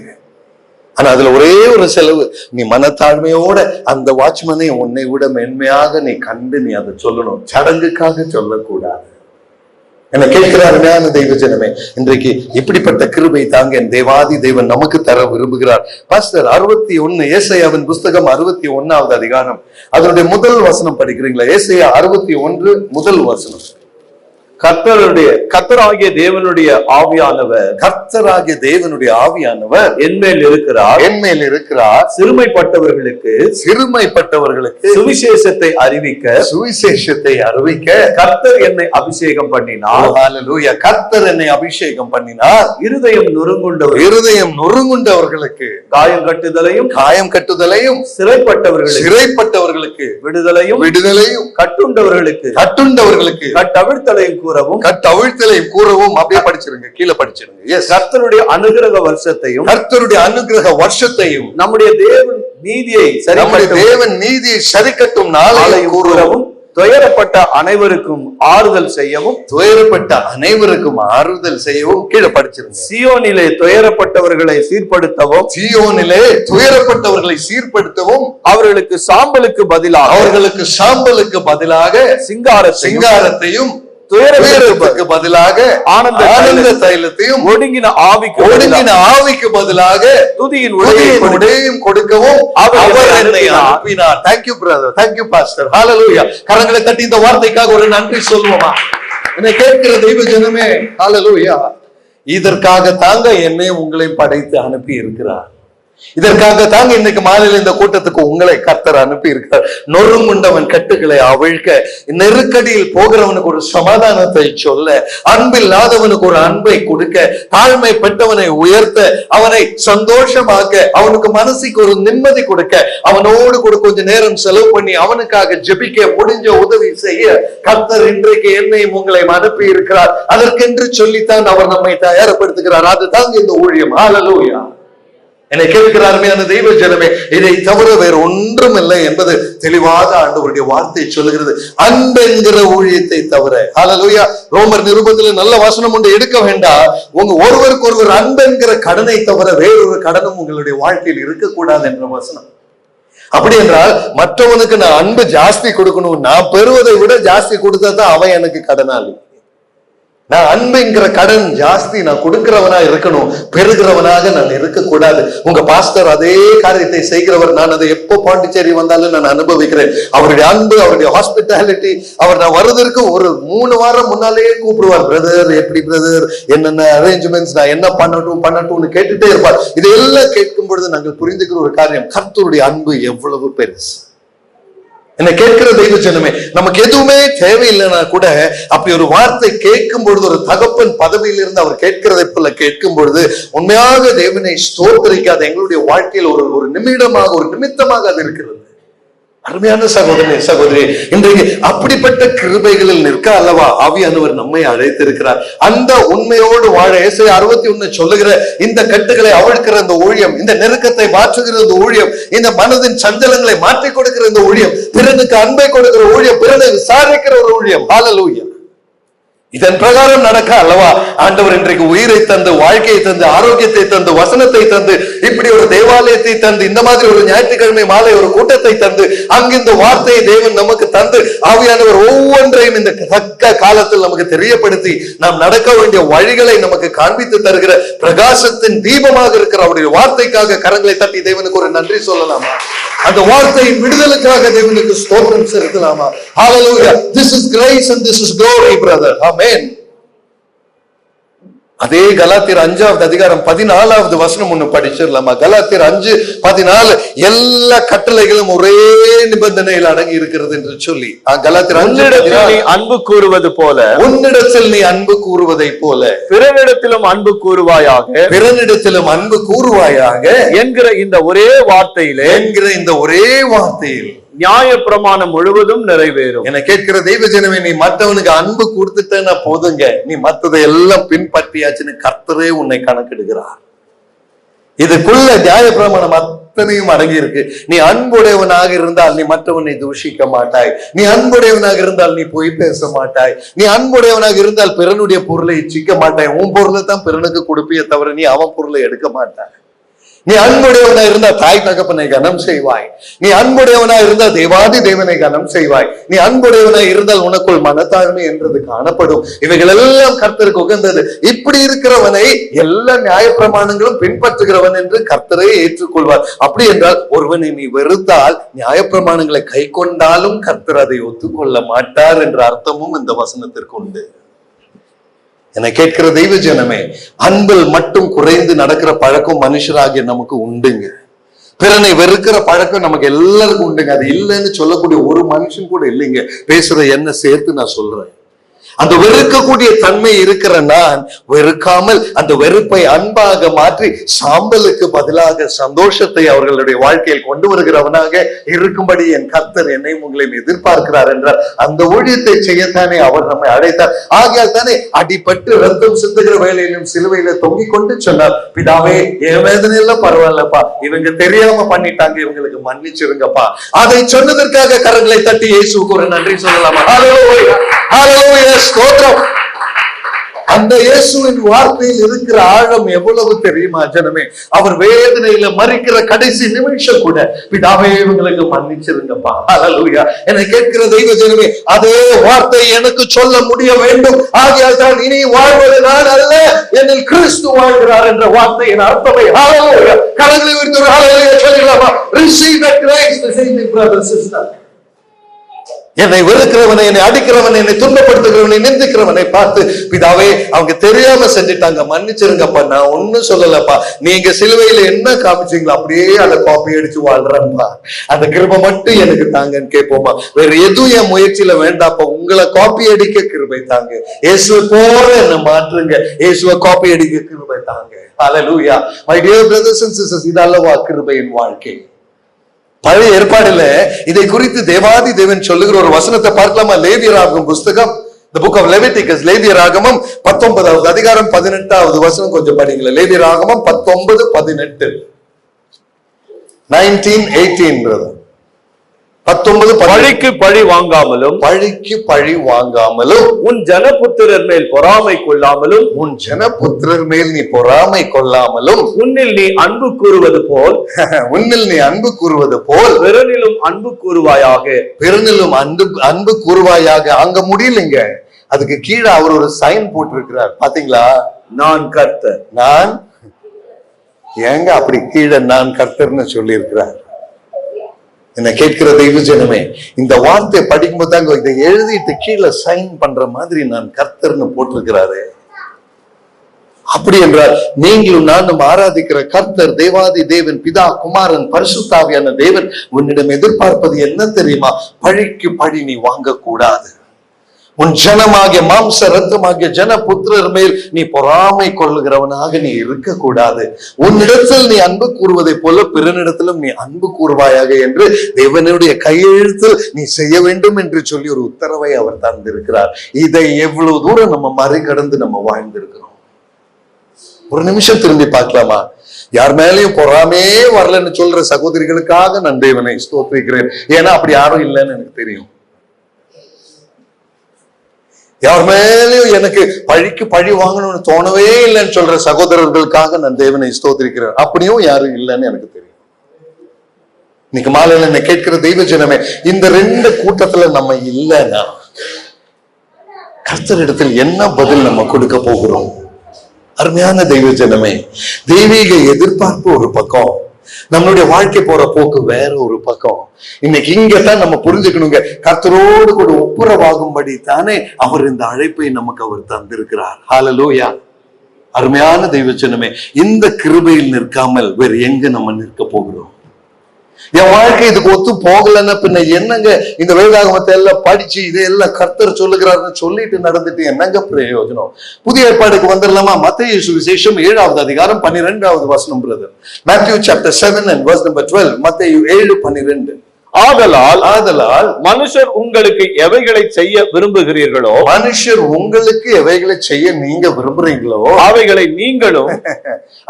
நீங்களும் அவர்களுக்கு செய்யுங்கள். இதுவே நியாயப்பிரமாணமும் தீர்க்க தரிசனங்களுமா. இது இயேசு கிறிஸ்துவின் சொந்த வார்த்தை. மனுஷர் என்ன செய்யணும் நீங்க நினைக்கிறீங்களோ அவன் செய்யறதுக்கு முன்னால முதலாவது நீ அவனுக்கு அதை செய். மரியாதை செலுத்தணும்னு நினைக்கிறீங்களா? நீ மரியாதை கொடு. அன்பு செலுத்தணும்னு நினைக்கிறீங்களா? நீ அன்பை கொடு. ஹல்லேலூயா. யாரும் அவன் என்ன வெறுக்கணும்னு நம்ம யாரும் நினைக்க மாட்டோம். ஒருத்தர் என்ன வெறுக்கணும், என்ன தள்ளி போடணும், அவங்க கூட்டத்துல இருந்து என்ன வெளியே அனுப்பிடணும்னு ஒரு மனுஷனும் நினைக்க மாட்டான். எனக்கு ரெஸ்பெக்ட் கொடுக்கணும், நான் என்ன கனப்படுத்தணும், நான் நல்லவன் சொல்லணும், இதுதான் எல்லாருடைய மனதனுடைய ஆசை. இதை நீ முதல்ல அவனுக்கு நீ ரெஸ்பெக்ட் பண்ணு, அவனுக்கு நீ கனத்தை கொடு, அவனை நல்லவன்னு நீ சொல்லு முதல்ல. என்னை கேட்கிற தெய்வ ஜனமே, இதுதாங்க இயேசு கிறிஸ்துவின் வார்த்தை. இதை கைப்பற்ற முடியவில்லை என்றால், ஒருவேளை இந்த வசனம் எல்லாம் பார்க்கும்போது ரொம்ப சிம்பிளா இருக்கு, ஆனா நம்ம வாழ்க்கையோடு அதை பார்க்கும்போது அந்த சிம்பிள் காரியம் கூட இல்லாதவர்களாக இந்த ஞாயிற்றுக்கிழமை மாலையிலையும் நம்ம அமர்ந்திருக்கிறோமா? இதைத்தான் தேவன் நம்மிடத்தில் கணக்கு கேட்கிற நாளில் அவர் கேட்பார். அவன் கிரியைக்கு தக்க பிரதிபலன் என்னோடு கூட நான் கொண்டு வருகிறேன். என்னை கேட்கிற சகோதரனை சகோதரியே, அவர் இன்னைக்கு சாயங்காலம் ஒரு பிரதிபலனை கொண்டு வந்தால் உங்களுக்கு நீ என்னத்தை கொண்டு வருவார்னு இப்போ உங்க வாழ்க்கை கொஞ்சம் ஒரு அடையாளம் உங்களுக்கு கிடைச்சிருக்குமே. ஒருத்தனை வெறுத்து, ஒருத்தனை தாழ்மையா கண்டு, ஒருத்தனுக்கு மரியாதை கொடுக்காம, பாதி பேரை வெறுத்து, பாதி பேரை ஒரு மாதிரி மனசுல ஒரு கசப்போட வச்சிருந்தா அவர் என்ன பிரதிபலன் உங்களுக்கு தர முடியும்? பரலோக ராஜ்யத்தில் பிரவேசிக்க நீ பாத்திரர் அல்ல மகனே மகளே என்ற வார்த்தையை தவிர வேறு என்ன அவர் சொல்ல முடியும்? உனக்கான பிரதிபலன் நித்திய நரகம் அல்லவா? நீ தேவனுடைய வார்த்தைக்கு கீழ்ப்படிந்தவன் அல்ல, கர்த்தருக்கு உகந்தவனாய் வாழ்ந்தவன் அல்ல. கர்த்தருடைய வார்த்தை இவ்வளவாக உனக்கு சொல்லி தந்தும் இன்னும் அதை கீழ்ப்படியாதவனாக கர்த்தர் உன்னை காணும் பொழுது வேற என்ன பிரதிபலன் அவர் கொண்டு வர முடியும்? அப்படி என்றால் ஆயுஷின் ஒவ்வொரு நாளும் தேவன் நீடித்து தரும் பொழுது இன்னும் ஒரு வாய்ப்பை நாம் பெறுகிறோம் என்பதை கிருபையினால் மறந்து விடாமல், அப்படிப்பட்ட ஆயுஷின் நாட்களை ஒருவேளை இந்த இரவை காணக்கூட தேவன் தந்தது அவருடைய கிருபை அல்லவா? இந்த ராத்திரி வேளையில் இந்த வசனத்தை காண தந்தது அவருடைய கிருபை அல்லவா? என் வாழ்க்கையில் நான் தெரிந்து கொள்ளும்படி அவருடைய வார்த்தை அறிந்து கொள்ளும்படி அவர் தந்த தயவல்லவா? ஹல்லேலூயா. இந்த தயவை உணர்ந்து கரங்களை தட்டி அவருக்கு ஒரு ஸ்தோத்திரம் செலுத்திடலாமா? Let the name of Jesus be glorified. Hallelujah. ஒருவேளை இன்னைக்கு ராத்திரி நான் உயிரோடு இல்லைன்னா, இந்த வார்த்தையை நான் கேட்கலன்னா, இதை அறியாதவனாக நான் செத்து போயிருந்தால் நான் டெஃபினட்டாக நரகத்திற்கு போயிருப்பேனே. ஆனால் அதில் இருந்து ஒரு மாற்றுதலை என் தேவன் எனக்கு ஒரு விடுதலின் வழியை காண்பிக்கிறாரு. எனக்குள் இருக்கிற குறையை உணர கர்த்தர் கிருபை தருகிறாரு. இயேசுவே, என்னை தாழ்த்துகிறேனப்பா, என் மேட்டிமைகளை மன்னிங்க ஆண்டவரே என்று கேட்போமா? அருமையான தெய்வ ஜனமே, இந்த அப்பாவின் இருதயத்தை நாம் புரிந்தவர்களாக வாழும்படி குழந்தைகளாகிய நமக்கு அப்பாவின் இருதயத்தை அறிய வேண்டிய கடமை உண்டு. ஹல்லேலூயா, ஸ்தோத்திரம். பாஸ்டர், மத்தேயு 19:19 படிக்கிறீங்களா? மத்தேயு சுவிசேஷம் 19வது அதிகாரம் 19வது வசனம். 19:19. உன் தகப்பனையும் உன் தாயையும் கனம் பண்ணுவாயாக, உன்னிடத்தில் நீ அன்பு கூறுவது போல பிறனிடத்திலும் அன்பு கூறுவாயாக. ஆமென். என்பவைகளையே என்றார். ஆமென். முக்கியமான கற்பனைகள், உன் தகப்பனையும் தாயையும் கனம் பண்ணுவாயாக, உன்னிடத்தில் நீ அன்பு கூறுவதை போல பிறனிடத்திலும் அன்பு கூறுவாயாக. இதை விட்டுட்டு வேறொரு வழி தேவனுக்கு முன்பதாக செல்லாதுங்க. அருமையான தெய்வ ஜனமே, வாழ்க்கையில யார் மேலேயாவது ஒரு வெறுப்பு வச்சிருந்தா இன்னைக்கே அது இந்த சபைக்குள்ளேயே விட்டுருவீங்களா? Don't take that back home. அதை திருப்பி வீட்டுக்கு கொண்டு போகாதீங்க, அது நல்லது இல்லை.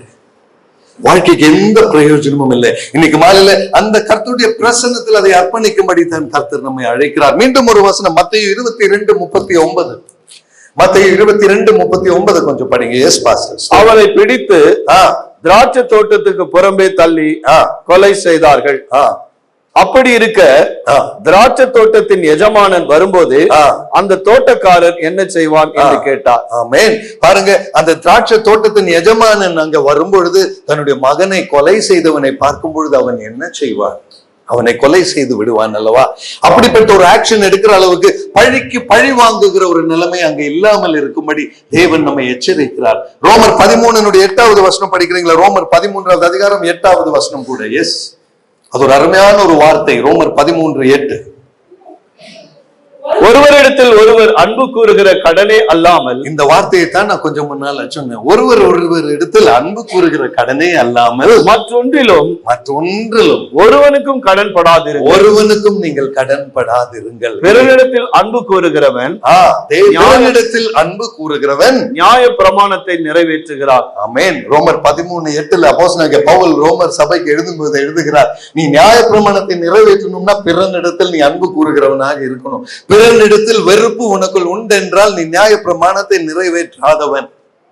என்னை கேட்கிற தெய்வ ஜனமே, இந்த உலகத்தில் இருக்கிற மனுஷருக்கும் ஒரு கிறிஸ்தவனுக்கும் இருக்க வேண்டிய வித்தியாசமே பேசிக்கா இதுதாங்க.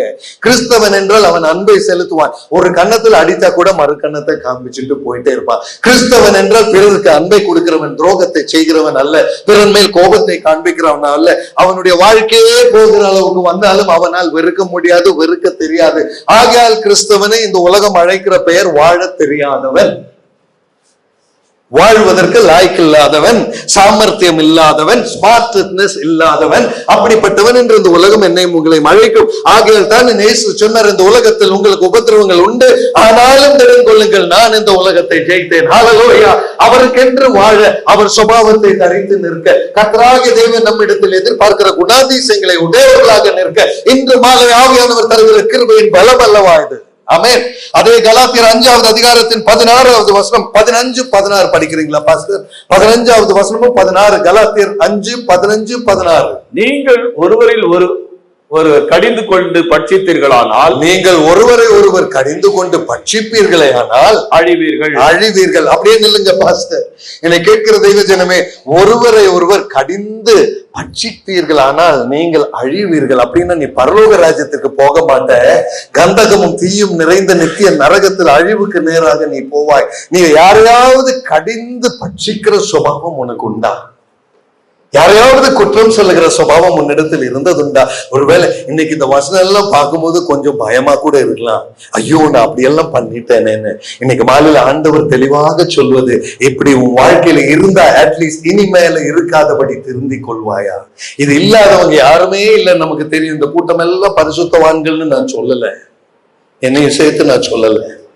நமக்கு எல்லாருக்கும் இருக்கிற குறைவு தான் இது. அப்படி நீங்க செய்வீங்கன்னா நீங்க அழிவீர்கள். அப்படி ஒருவர் அழிக்கப்படத்தக்கபடிக்கு எச்சரிக்கையாயிருங்கள். ஒருவரை ஒருவர் அழிக்காதபடிக்கு எச்சரிக்கையாயிருங்கள். நேற்றைக்கு மாலையில செய்தியிலே மத்தேயு 24:6வது வசனம், யுத்தத்தையும் யுத்தத்தின் செய்திகளை கேட்கும் பொழுது கலங்காதீர்கள், ஆனால் எச்சரிக்கையாயிருங்கள். இங்கேயும் அதே வார்த்தை, எச்சரிக்கையாயிருங்கள். என்னை கேட்கிற தெய்வ ஜனமே, என்னுடைய சுபாவத்தை குறித்து நான் எச்சரிக்கையாக இருக்கும்படி ஆண்டவர் தந்த வார்த்தை இது.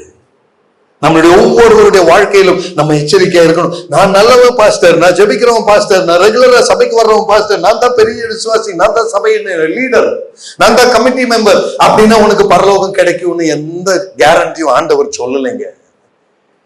சஜி ஏப்ரஹாம் பிரசங்கம் பண்ணார். இன்னைக்கு பாண்டிச்சேரி, நாளைக்கு பெங்களூர், அப்புறம் பூனே, அப்புறம் டெல்லி, அப்புறம் பாம்பே, அப்புறம் கேரளா, இப்படி பிரசங்கம் பண்றதுனால வாப்பா உனக்கு பரலோகத்துல சீட்டு வச்சிருக்கிறேன்னு ஆண்டவர் சொல்லவே இல்லைங்க. முதலாவது நீ பிரசங்கம் பண்ற மாதிரி நீ வாழ்ந்து எனக்கு அவர் சொல்லுகிறார். ஹல்லேலூயா. என்னை கேட்கிற தெய்வ ஜனமே, அப்படி வாழாமல் நீ பிரசங்கம் பண்ணாதேன்னு தான் கர்த்தர் சொல்லுகிறார். ஒருவேளை இந்த வார்த்தைகளை இன்னைக்கு உங்க முன்பதாக எடுத்து வைக்கிறதா, முதலாவது என்னுடைய சொந்த வாழ்க்கையில் அதை அனுபவப்படுத்தி அதற்கு அப்புறம் தான் பேசுவதற்கு அதிகாரம். ஹல்லேலூயா. சும்மா வந்து ஏதோ எழுதி இருக்குன்னு பிரசங்கம் பண்ணிட்டு போனா அதற்கும் சேர்த்து நான் தேவனிடத்தில் கணக்கு கொடுக்க வேண்டும் என்பதை நன்றாக அறிந்து கொண்டு தான் நான் இன்றைக்கு பேசுகிறேன். அருமையான சகோதரனே, சகோதரிய, வாழ்க்கையில் கர்த்தர் எதிர்பார்க்கிற தெளிவு நிச்சயம் தேவை. அதை விட்டுட்டு ஒரு வழி நமக்கு கிடையாது. இந்த தெளிவை இந்த தேசத்தின் ஜனங்கள் நீங்கள் உணர வேண்டும் என்பது தெய்வீக திட்டமாக இருப்பதனால் உங்களுக்கு இதை சொல்லும்படி ஆவியானவர் சொல்லுகிறார். அன்பு செலுத்த முடிந்தும் செலுத்தாமல் வெறுத்து கொண்டு இருக்கிற சகோதரனே, அன்பு செலுத்த முடிஞ்சும் அது கொடுக்காமல் இருக்கிற சகோதரியே, உன்னை கர்த்தர் பார்க்கிற விதம் எப்படி என்பதை இன்றைக்கு வார்த்தையில் இருந்து நீ அறிந்து கொள். ஒருத்தருக்கு ஒருத்தர் கடிந்து கொள்ளாதீர்கள், கடிந்து கொண்டு அவர்களுக்கு வெறுப்பை உண்டாக்காதீர்கள். அப்படிப்பட்ட வாழ்க்கை நீ வாழாதே. அந்த வசனத்தை ஃபுல்லா படிச்சிருக்கீங்களா பாஸ்டர்? Yes please. நீங்கள் ஒருவரை ஒருவர் கடித்து பட்சித்தீர்களானால், நீங்கள் ஒருவரை ஒருவர் கடிந்து பட்சிப்பீர்களானால் அழிவீர்கள். அப்படி ஒருவரில் ஒருவர் அழிக்கப்படாதபடிக்கு, எச்சரிக்கையாயிருங்கள். ஆமென். Thank you pastor. ஒருவரையும் அழிக்காதபடிக்கு முதல்ல நீங்க எச்சரிக்கை. உங்களை அழிக்கிறதுக்கு 10 பேர் வரட்டுங்க, உங்க கையில இருந்து ஒருத்தருக்கு ஒரு கெடுதி வரக்கூடாது. என் வாயிலிருந்து ஒருத்தருக்கு ஒரு கெடுத்த குறைவான வார்த்தை நான் பேசக்கூடாதுங்க. என் சிந்தையில மற்றவனுக்கு ஒரு துரோகம் நான் நினைக்க கூட செய்யக்கூடாதுங்க. அதுதாங்க ஆண்டவருடைய வார்த்தை சொல்லுகிறது. அன்பென்கிற கடனை தவிர வேறு ஒன்றிலும் நீங்கள் கடனாளியாக இருக்கக்கூடாது. இன்றைக்கு மாலையில் என்னை கேட்கிற சகோதரனே, சகோதரியே, இந்த தெளிவுடையவர்களாக நம்ம வாழ்க்கை இல்லைன்னா கர்த்தருக்கு முன்பதாக எப்படி நம்மளுடைய இருதயம் காட்சி அளிக்கிறது என்பதை ஒரு விஷயம் திரும்பி பார்ப்பீங்களா? என் தேவாதி தேவன் உங்களுடைய இருதயங்களை காணும் பொழுது அவர் காண்கிற பாவ கரை, அவர் காண்கிற வெறுப்பு, அவர் காண்கிற எரிச்சல், அவர் காண்கிற குறைகள், இவைகளை வைத்துக் கொண்டு இயேசுவே ஸ்தோத்திரம்னு சொல்லி அந்த ஸ்தோத்திரம் அவர் பிரசன்னத்தில் செல்லாதல்லவா? அது செல்லாத பணம் போன்ற பிரயோஜனமற்ற ஒரு காகிதம் தானே தவிர வேறு எதுவும் இல்லையே. இன்றைக்கு மாலையில் என்ன கேட்கிறது தெய்வ ஜனமே, பாஸ்டர் 1 பேதுரு 2வது அதிகாரம் 11வது வசனம் ஒண்ணு படிக்கிறீங்களா? 1 பேதுரு 2:11, 2வது அதிகாரம் 11வது வசனம். 2:11. பிரியமானவர்களே, அந்நியர்களும் பரதேசிகளுமாக இருக்கிற நீங்கள் ஆத்துமாவுக்கு விரோதமான மாம்ச இச்சையை விட்டு விலகி அக்கிரமக்காரர் என்று சொல்லும் விஷயத்தில், புற ஜாதிகள் உங்களை அக்கிரமக்காரர் என்று சொல்லும் விஷயத்தில், விரோதமாய் பேசும் விஷயத்தில் அவர்கள் உங்களுடைய நற்கிரியைகளை கண்டு அவற்றின் நிமித்தம் சந்திப்பின் நாளிலே தேவனை மகிமைப்படுத்தும்படி நீங்கள் அவங்களுக்குள்ளே நல்ல நடத்தை உள்ளவர்களாக நடந்து கொள்ளுங்கள் என்று. பாத்தீங்களா, இப்படி நல்ல வசனம் வரும்போது ப்ரொஜெக்டர் வேலை செய்யாது. அது அப்படிதான். ஏன்னா நம்ம வாழ்க்கைக்கு அது மாற்றம் கொண்டு வந்துடும். அதெல்லாம் அப்படி அவர் நோண்டிட்டு இருப்பாரு வர்றது. இன்னைக்கு நான் சொல்றேங்க, இப்படி தாங்க சத்ருவானவன் தடைகளை கொண்டு வருவான். என்ன கேட்கிற தெய்வஜனம், அந்த வசனம் எல்லாம் நீங்க பாத்தீங்கன்னா அதனுடைய உங்களுடைய நல்ல நடத்தையின் நிமித்தமாய் அவர்களுக்குள்ளே அவர்கள் நியாய தீர்ப்பின் நாள் அன்றைக்கு கர்த்தரை மகிமைப்படுத்தும்படி உங்களுடைய நற்கிரியைகள் இருக்க வேண்டும் என்று சொல்லி என்ன கேட்கிற தெய்வஜனமே, அப்படின்னால் என்னுடைய உங்களுடைய வாழ்க்கையில நற்கிரியைகளை தவிர வேற எதுவும் இருக்கக்கூடாது. இன்னைக்கு காலையிலே படிச்சோம் எபேசியர் 2வது அதிகாரம் 10வது வசனம் இல்லையா? நீ தேவனுடைய கைப்பணியாய் இருக்கிறாய், நீ செய்ய வேண்டிய நற்கிரியைகளை முன்குறித்தே அவர் நியமித்து இருக்கிறார் என்று சொல்லி. அப்படி என்றால் கர்த்தர் எனக்கும் உங்களுக்கும் நியமித்திருப்பது நன்மை செய்ய, அன்பு செலுத்த, பிறனுக்கு ஊழியம் செய்ய, அன்பென்கிற ஊழியத்தை செய்ய, அன்பென்கிற கடனை தவிர வேறு கடன் இல்லாமல் இருக்க, மனத்தாழ்மையோட பிறனை உன்னை விட மேன்மையானவனாக எண்ணிக்கொள்ள, இயேசு கிறிஸ்துவிடம் இருந்த அதே சுபாவத்தை நீயும் நானும் பெற்றுக்கொள்ள, அந்த ஒரு எதிர்பார்ப்பை தான் பிதாவாம் தேவன் என்னை குறித்து உங்களை குறித்து வைத்திருக்கிறார் என்றால், இன்றைக்கு இந்த சபைக்கு வந்திருக்கிற நாம் அந்த சுபாவத்தை காணிக்கையாக ஒரு ஆராதனையாக தேவனுக்கு அர்ப்பணிக்கத்தக்க தெளிவுள்ள வாழ்க்கையின் உடமையாக நம்ம இருக்கிறோமா என்ற கேள்விதான் இன்று மாலை ஆவியானவர் கேட்க விரும்புகிற கேள்வி. ஹல்லேலூயா. ஆண்டவரே, என்னுடைய வாழ்க்கையின் நற்கிரியைகளை கண்டு புறஜாதியார்கள் உம்மை துதிக்கும்படி, என்னுடைய வாழ்க்கையின் நன்மைகளை கண்டு அவர்கள் என் இயேசுவை மகிமைப்படுத்தும்படி. அப்படி என்றால் நன்மை செய்கிறது நான் அல்ல, எனக்கு கிருபை தருகிற தேவ ஆவியின் பலத்தினால் மாத்திரம் தான் நான் நன்மை செய்ய முடியும். அந்த தயவும் மகிமையும் கிருபையும் எல்லாம் தேவாதி தேவனுக்கு மாத்திரமே. அவருக்கு மாத்திரம் துதி செலுத்திக் கொண்டு வாழத்தான் இந்த வாழ்க்கை, அவருக்கென்று அர்ப்பணிக்கப்படத்தான் இந்த வாழ்க்கையின் சூழ்நிலைகள், வேறு எதற்கும் என்று அல்ல என்று ஆவியானவர் தெளிவுபட அதை உணர்த்துகிறார். ஆகையால் இன்று மாலை தேவ பிரசன்னத்தில் அந்த தெளிவோடு நிற்போமா? அருமையான சகோதரனே, சகோதரியே, ஒருவேளை நம்முடைய வாழ்க்கையின் அதிக காலம் செல்லவில்லை என்றாலும் கிடைக்கிற கொஞ்ச நாட்கள், கொஞ்சம் வருஷங்கள் இருக்கும் என்றால் அதுல அன்பென்கிற கடனை தவிர வேறு எதுவும் இல்லாதவர்களாக நிற்க கர்த்தருடைய கரங்களில் ஒப்பு கொடுப்பீங்களா? பிறன் மேல் ஒரு வைராகியம் வைக்காதவனாக இருக்க உங்களை ஒப்பு கொடுப்பீங்களா? நான் ஒரு கருத்தை சொல்லட்டுங்களா? அப்படி நீங்க இருப்பீங்கன்னா உங்கள் வாழ்க்கையின் செழிப்பை நீங்க பார்ப்பீங்க, உங்க சபையின் செழிப்பை நீங்கள் பார்ப்பீர்கள். இந்த தேசத்துக்கு நீங்கள் ஒரு ஐஸ்வர்யமாக இருப்பதை கர்த்தர் உன் கண்ணுக்கு முன்பதாக காண்பிப்பார். அதை நீ உணர்வாய், அதை கண்டு நீ கர்த்தரை துதிப்பாய். ஹல்லேலூயா. அநேகருக்கு பிரயோஜனமுள்ள ஒரு வாழ்க்கை உன்னுடைய வாழ்க்கை, அநேகருக்கு இன்பம் ஊட்டுகிற வாழ்க்கை உன்னுடைய வாழ்க்கை, அநேகரை உற்சாகப்படுத்துவதற்கு கர்த்தர் உன்னை உருவாக்கி இருக்கிறார். நீ கர்த்தருக்காக வாழ்வாய் என்றால் நீ பிறனுக்கு ஒரு ஆசீர்வாதம். ஹல்லேலூயா. மற்றவருடைய வாழ்க்கையை மாற்ற கர்த்தர் உன்னை அபிஷேகிப்பார், உன்னை நிரப்புவார். அதுதான் வாழ்க்கையின் ஐஸ்வர்யமே தவிர பணமோ பதவியோ பொசிஷனோ அல்ல. அப்படிப்பட்ட வாழ்க்கை நீ வாழும் பொழுது உனக்கு பணமும் பதவியும் பொசிஷனையும் கர்த்தர் தருவார். அதுதான் இன்னைக்கு நான் அனுபவிச்சுட்டு சாட்சியா உங்க முன்னால நின்று கொண்டிருக்கிறேன். அருமையான தெய்வ ஜனமே, ஆசீர்வாதம் என்பது மனுஷ முயற்சியில வருவதல்ல. ஐஸ்வர்யமும் ஆசீர்வாதமும் தேவாதி தேவன் தராமல் உன் வாழ்க்கையில் நிரந்தரமாய் நிற்காது. நிம்மதி என்பது தேவன் தராமல் நிற்காது. அன்பு என்பது தேவன் தராமல் கொடுக்கவும் முடியாது. அந்த தெய்வீக அன்பை பெற வேண்டும் என்றால் முதலாவது நான் என்னை தாழ்த்துகிறவனாக கர்த்தருடைய பிரசன்னத்தில் காணப்பட வேண்டும். ஆகையால் தான் அந்த கலாத்தியர் 5:17 கூட கொஞ்சம் படிக்கிறீங்களா? ஆவியில் நடந்து கொள்ளுங்கள், மாம்சத்தினுடையவர்களாய் நடக்காதிருங்கள். 5:17, கலாத்தியர் 5:17. மாம்சம் ஆவிக்கு விரோதமாகவும் ஆவி மாம்சத்திற்கு விரோதமாகவும் இச்சிக்கிறது. நீங்க செய்ய வேண்டும் நினைக்கிறவைகளை செய்யாதபடிக்கு இவைகள் ஒன்றுக்கு ஒன்று விரோதமாய் இருக்கிறது. அருமையான தெய்வ ஜனமே, நம்ம நல்லவங்களா இருக்கணும்னு தான் நம்ம நினைக்கிறோம், ஆனா முடிய மாட்டேங்குது. புத்தி சொல்லுது நீ அவனை வெறுத்துருன்னு. அதுதான் அந்த வசனம் சொல்லுது. அது ஒன்றுக்கு ஒன்று விரோதமானது. தேவனுடைய வார்த்தை சொல்லுது நீ இப்படி இப்படி இப்படி வாழணும். மாம்சம் சொல்லுது இல்லப்பா அவனை வெறுத்துரு, அவன் சரியில்லை, அவங்க எல்லாம் சரியில்லை, அவங்க கூட எல்லாம் சேராது, அவங்களுக்கு எல்லாம் ஜெபிக்காத. இது ஒன்றோடு ஒன்று முரண்பாடானது. ஆகையால் ஆவியினால் நடத்தப்பட வேண்டியது நமக்கு தேவை என்பதை ஆண்டவருடைய வார்த்தை உணர்த்துகிறது. கடைசியாக ஒரு வசனம் கூட பார்க்கலாமா? ரோமர் 8வது அதிகாரத்தினுடைய 5வது வசனம் படிக்க பிரதர். ரோமர் 8:5 வசனம் முக்கியமான ஒரு வசனம் அது. ரோமர் 8:5. அன்றியும் மாம்சத்தின்படி நடக்கிறவர்கள் மாம்சத்திற்கு உரியவைகளை மாத்திரம் சிந்திப்பார்கள், ஆவியின்படி நடக்கிறவர்களோ ஆமென். உங்க சிந்தை சொல்லும் நீங்க யாருன்னு. இன்னைக்கு ஒரு நிமிஷம் உங்க மனசாட்சியை கொஞ்சம் முன்னால நிறுத்திட்டு உங்க சிந்தையில அந்த வீடு, அந்த காரு, அந்த வேலை, அந்த குழந்தை, அந்த தாய் தகப்பன், அந்த ஹாஸ்பிட்டலு, அந்த நிலம், அந்த பணம், அந்த பேங்க் லோனு, இதை பத்தி நினைச்சிட்டு இருந்தீங்கன்னா நீ மாம்சத்தின்படி சிந்திக்கிறவன்.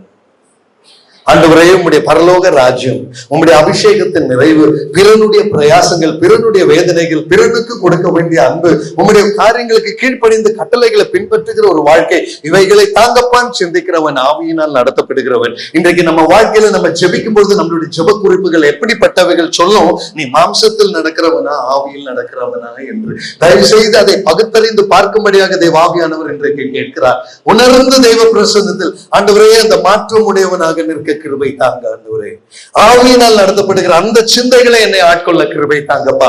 மாம்சத்தின்படி நடக்காமல் இருக்க கிருபை தாங்க. ஒருவேளை நீங்க தனியா ஜெபிக்கும் பொழுது கூட ஆண்டவரே, என் புருஷன், என் மனைவி, என் குழந்தை, என் வீடு, என் பிரச்சனை, என் கடன், என்னுடைய அது இதுன்னு உங்க மனசுல ஜெபமே அப்படித்தான் வருதுன்னா அது மாம்சத்தின் ஜெபம் என்பது அடையாளம். தயவு செய்து அதை மாற்றிக்கொள்ள கற்றுக்கொள்ளுங்கள். இது தொடர்ந்து நான் சொல்றேன் உங்ககிட்ட. அதே வேளையில ஜெபத்திற்கு போய் முழங்கால் படியிடும் பொழுது பரிசுத்தத்தை தாங்க ஆண்டவரே, ஆவின் அபிஷேகம் தாங்க ஆண்டவரே, பரலோக தரிசனங்களை தாங்க ஆண்டவரே, உண்மை இன்னும் அறிய கிருபை தாங்கப்பா, இன்னும் உங்களை அறிந்து கொள்ளும்படியாக வாழ தயவு தாங்கப்பா. அப்படிப்பட்ட ஜெபம் உன்னுடைய இருதயத்திலிருந்து வருதுன்னா நீ ஆவியினால் நடத்தப்படுகிறவன் என்பதன் அடையாளம். ஹல்லேலூயா. கரங்களை உயர்த்தி ஒரு நன்றி சொல்லிடலாமா? இன்றைக்கு நமக்குள் நிறைய பேருக்கு இந்த மாற்றத்தை தேவன் எதிர்பார்க்கிறார். மாம்சத்தினால் நடக்கப்படுகிற வாழ்க்கை இன்றோடு முடியட்டும், ஆவியில் வாழ்கிற வாழ்க்கை இன்றைக்கே ஆரம்பிக்கட்டும். அப்படிப்பட்ட ஒரு புது கிருபையினால் கர்த்தர் உங்களை பலப்படுத்துவாராக. இன்று மாலை இந்த கிருபையோடு கூட இந்த ஊழியத்தை, இந்த மீட்டிங்கை நம்ம முடிக்கும் பொழுது ஆண்டவருடைய பிரசன்னத்தில் ஒரு அர்ப்பணிப்போட, பிரதிஷ்டையோட அவருடைய கரங்களில் நம்மை தாழ்த்தி அர்ப்பணிக்கலாமா? பரிசுத்த ஆவியானவர் தெளிவாக உங்களோடு இடைப்படுவது, என் மகனை, மகளை, மாம்சத்தில் நீ வாழ்ந்த வாழ்க்கை போதும், மாம்சத்தின் இச்சைகளில், பெருமைகளில், கோபங்களில், குறைகளில், கசப்புகளில் வாழ்ந்தது போதும். ஆவியின் கனிகளான அன்பு, நீடிய பொறுமை, சாந்தம், தயவு இவைகளை உடையவராக தேவ பிரசன்னத்தில் ஆவியினால் நடத்தப்படுகிற ஒரு குழந்தையாக உன்னுடைய வாழ்க்கையை அழகுபடுத்த தேவனுடைய கரங்களில் ஒப்புக் கொடுப்பாயா? கரங்களை தட்டி இந்த கிருபை தருகிற தேவனுக்கு ஒரு நன்றி செலுத்தலாமா? Let him be praised and glorified. Hallelujah. அருமையான தெய்வ ஜனமே, இந்த கிருபைக்குள் வரத்தான் கர்த்தர் இந்த 2 நாள் கூட்டத்தை உங்களுக்கு தந்திருக்கிறார். இந்த மாலை வேளையில் இங்கிருந்து கடந்து செல்லும் பொழுது, அப்பா திரும்பி போகிற நான் இந்த கிருபையை பெற்றவனாக செல்ல, வெறுத்து கொண்டு உள்ள வந்த நான் போகும் பொழுது அந்த வெறுப்பு இல்லாமல் செல்ல, எரிச்சலோடு வந்த நான் எரிச்சல் இல்லாமல் செல்ல, பெருமையோடு வந்த நான் தாழ்மையோடு செல்ல உடைய கிருபை எனக்கு தாங்கப்பா. ஹல்லேலூயா. This is grace. இதுதாங்க இந்த ஊழியத்தின் மேன்மை, இதுதாங்க கர்த்தருடைய கிருபையின் அழகு. ஹல்லேலூயா. நம்ம எல்லாம் எழுந்து நிற்கலாமா? தேவ பிரசன்னத்தில் இருக்கிற இடங்கள்ல எல்லாவற்றையும் விட்டு கர்த்தருடைய பிரசன்னத்தில் சற்று எழுந்து நிற்போமா? ஹல்லேலூயா. தேவனுடைய கரங்கள் அர்ப்பணிப்போமா? கண்களை மூடி எதையும் பார்க்காமல் தேவ பிரசன்னத்தை மாத்திரம் பார்த்து கொண்டு இந்த மாலை வேளை ஒரு அர்ப்பணிப்போடு கர்த்தருடைய பிரசன்னத்தில், ஆண்டவரே என் சுபாவத்தில் ஒரு மாற்றம் வேண்டும் அப்பா. ஆண்டவரே, நான் அறிந்தோ அறியாமல் அநேகரை வெறுத்தேன் அப்பா, அன்புக்கு பதிலாக வெறுப்பை கொடுத்தேன் அப்பா, குறை பேசினேன் அப்பா, மேட்டிமை காண்பித்தேன், நான் பெரியவன் என்று நினைத்தேன், நான் பெரிய ஜபவீரன் என்று நினைத்தேன், என்னை குறித்து நானே மேன்மைகளை பாராட்டினேன். இன்று மாலை எங்களை மன்னிக்கும்படி நான் கேட்டுக்கொள்கிறேன் ஆண்டவரே என்று சொல்லி அர்ப்பணிக்கலாமா? எங்கள் அன்பின் தேவனே, இந்த 2 நாள் கூட்டத்தில் உங்களுடைய பிரசன்னம் நீர் கூட இருந்த தயவுக்காக உமக்கு நன்றி ஆண்டவரே. நீர் பெயர் சொல்லி அழைத்தவர்கள் இன்று மாலை இங்க கூட இருப்பதற்காக உமக்கு ஸ்தோத்திரம் அப்பா. எப்படி வாழ வேண்டும், யாருக்கு அடிமையாக இருக்க வேண்டும், அன்பை தவிர வேறு கடன் இல்லாமல் வாழ வேண்டும் என்று சொல்லி உலக சிநேகிதர்களாக இருக்காதபடி, மாம்சத்தினால் நடக்கப்படாதவர்களாய் ஆவியினால் நடத்தப்படுகிறவர்களாய் இருக்கும்படி இங்க இருக்கிற ஒவ்வொரு சகோதர சகோதரி மேலும் விசேஷித்த ஒரு தெய்வ கிருபைக்காக நான் ஜெபிக்கிறேன் ஆண்டவரே. உம்முடைய கிருபை தாரும், உம்முடைய விடுதல் தாரும், உம்முடைய ஐஸ்வர்யம் தாரும். இந்த சபையின் மேல் அப்பா, இந்த ஜெருசலேம் சர்ச்சின் மேல் இயேசுவின் நாமத்தில் ஒரு முத்திரை இடுவீராக, ஒரு எழுப்புதலை கட்டளையிடுவீராக, பரிசுத்தத்தின் ஒரு எழுப்புதல் தருவீராக. ஹல்லேலூயா. மந்த நிலைமை மாறி ஆவியில் அக்கினியில் எழுப்புகிற ஒரு பரிசுத்த வாழ்க்கையின் எழுப்புதலை என் கர்த்தர் கட்டளையிடும்படி நான் ஜெபிக்கிறேன். அப்படியே நீர் செய்ய போகிற கிருபைக்கு நன்றி. அநேகரை நீர் எழுப்ப போவதற்காக உமக்கு ஸ்தோத்திரம் அப்பா. இந்த பட்டணத்தில் தெய்வீக பிரகாச விளக்காக இந்த மக்களை நீர் நிரப்புங்க ஆண்டவரே. ஹல்லேலூயா. I give you thanks for the anointing and for your grace. உம்முடைய பாதத்தில் நாங்கள் அர்ப்பணிக்கிறோம். அந்த கிருபைகளுக்காக நன்றி அப்பா. இயேசுவின் நாமத்தில் ஜெபத்தை கேட்டருளும் எங்கள் ஜீவனுள்ள நல்ல பிதாவே. ஆமென், ஆமென், ஆமென். ஹல்லேலூயா. கர்த்தர் தாமே உங்கள் அனைவரையும் ஆசீர்வதிப்பார். இன்னைக்கு மிகவும் வல்லமையான தேவ பிரசன்னம். ஒரு காரியத்தை நான் ஆவியில் உணர்கிறேன். அநேகரோட கர்த்தர் பர்சனலாக டைரக்டாக அது உங்களை ஏதோ அடிக்கிற மாதிரி ஃபீல் பண்ணி நிறைய பேர் இன்னைக்கு இந்த இடத்துல இருக்கிறதை ஆவியானவர் காண்பிக்கிறார். தனிப்பட்ட நபராக நான் அழைப்பதில்லை. கர்த்தர் உங்களோடு இன்றைக்கு பேசி இருந்தால் அந்த சத்தத்திற்கு செவி கொடுப்பீங்களா? இந்த சபைக்குள் ஒரு மாற்றத்தை என் தேவன் எதிர்பார்க்கிறார். இப்படி இருந்தா பத்தாதுன்னு கர்த்தர் சொல்கிறார். அதை நான் சொல்லுகிறேன். இன்று மாலை கண்ணீரோடு தெய்வ பிரசன்னத்தில் வந்து, அப்பா அந்த மாற்றத்திற்கு நான் என்னை தருகிறேன். கரங்களை உயர்த்தி அப்பாவின் இடத்துல ஒன்று ஒப்பு கொடுப்போமா? ஹல்லேலூயா. அப்பா என்னை ஒப்பு கொடுக்கிறேன். ஒரு விஷயம் கூட நம்ம ஜெபிக்க போகிறோம். அன்பின் தேவனே, கரங்களை உயர்த்தி இருக்கிற சகோதரிமாருக்காக, சகோதரர்மாருக்காக நன்றி. குழந்தைகளுக்காக நன்றி. தாய் தகப்பன்மாருக்காக நன்றி. இந்த அர்ப்பணிப்பை கனம் செய்கிற தேவனே, இவர்களை நீர் ஆசீர்வதியும் அப்பா. வாழ்க்கையின் சூழ்நிலைகளை மாறுவதை இவர்கள் காணட்டும் அப்பா. அநேக கட்டுகளில் இருந்து விடுதலை பெறுவதை காணட்டும் அப்பா. உமக்கு கீழ்ப்படுகிற குழந்தைகளை கனம் செய்கிற தேவனே, இது உண்மையான கனமாக பரலோகம் சந்தோஷிக்க இன்று மாலை நாங்கள் எங்களை ஒவ்வொருவரையும் அர்ப்பணிக்கிறோம் பிதாவே. பரிசுத்த ஆவியானவர் ஆளுகை செய்யும் கிருபையால் தாங்கும். உம்முடைய கரங்களில் அர்ப்பணிக்கிறோம் இயேசுவின் நாமத்தில் எங்கள் பிதாவே, ஆமென்.